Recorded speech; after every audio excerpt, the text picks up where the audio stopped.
Imagine sending your daughter off to a prestigious boarding school, expecting her to return with stories of academic triumph and lifelong friendships.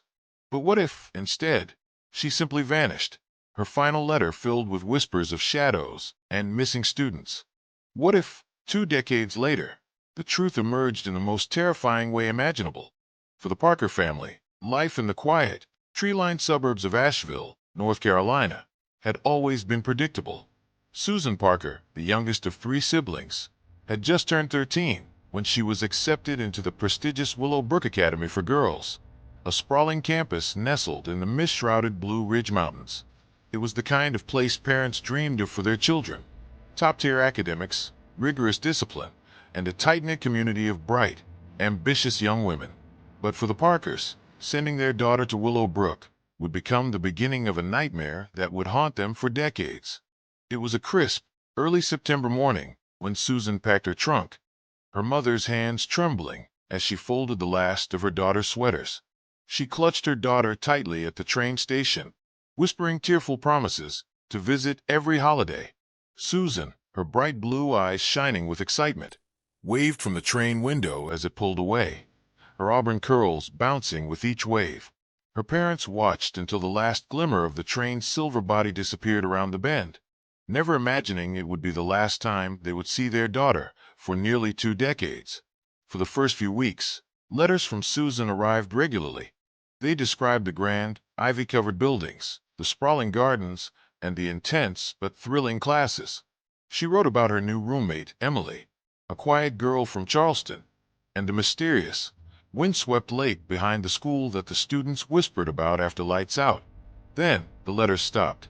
Initially, the Parkers assumed it was merely the result of an intense workload or perhaps a minor bout of homesickness. But as the days turned to weeks and the weeks to months, their concern grew into a gnawing dread. Calls to the school were met with polite but vague assurances.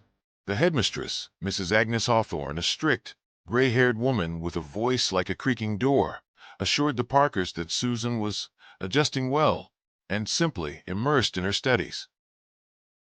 But the unease lingered. Then, in late November, the Parkers received a single, yellowed envelope in the mail. Inside was a letter, hurriedly scrawled in Susan's familiar, loopy handwriting. "Mom, Dad, something isn't right here. I hear whispers at night. I see shadows that move on their own. My roommate disappeared last week, and no one will talk about it. The headmistress just says she transferred, but I don't believe her. Please, come get me. Susan." Panicked, the Parkers drove through the night, the winding mountain roads twisting beneath their headlights like the tendrils of a nightmare. They reached Willow Brook in the early hours of a cold, fog-shrouded morning, the wrought iron gates of the academy looming like the jaws of a hungry beast. But when they demanded to see their daughter, Mrs. Hawthorne simply folded her thin, bony hands and insisted that Susan had run away.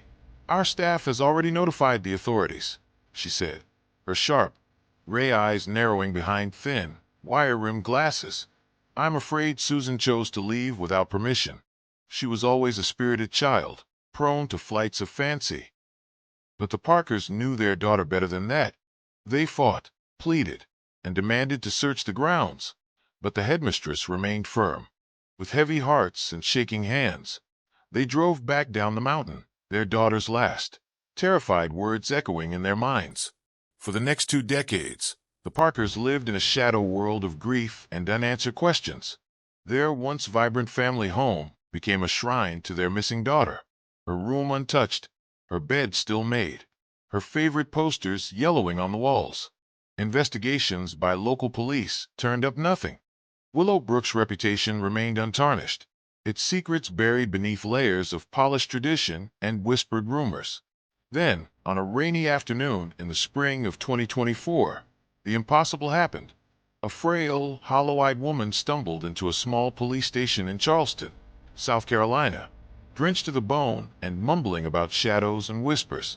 She clutched a faded student ID card in her hand, the name barely legible beneath the cracked plastic: Susan Parker. When detectives pieced together her fragmented story, it sent shockwaves through the community. Susan, it seemed, had never left Willowbrook at all. She had been held in the old, abandoned East Wing of the Academy. A section closed off after a tragic fire in the 1950s, left to crumble and rot beneath layers of ivy and neglect. She spoke of long, windowless corridors, whispered threats from unseen voices, and ghostly figures that moved in the shadows. She had survived on scraps, her mind teetering on the edge of sanity, clinging to the hope that one day she would escape. When the authorities finally raided the East Wing, they found it exactly as she described: a maze of mold-covered hallways, rusted iron doors, and small, padlocked rooms.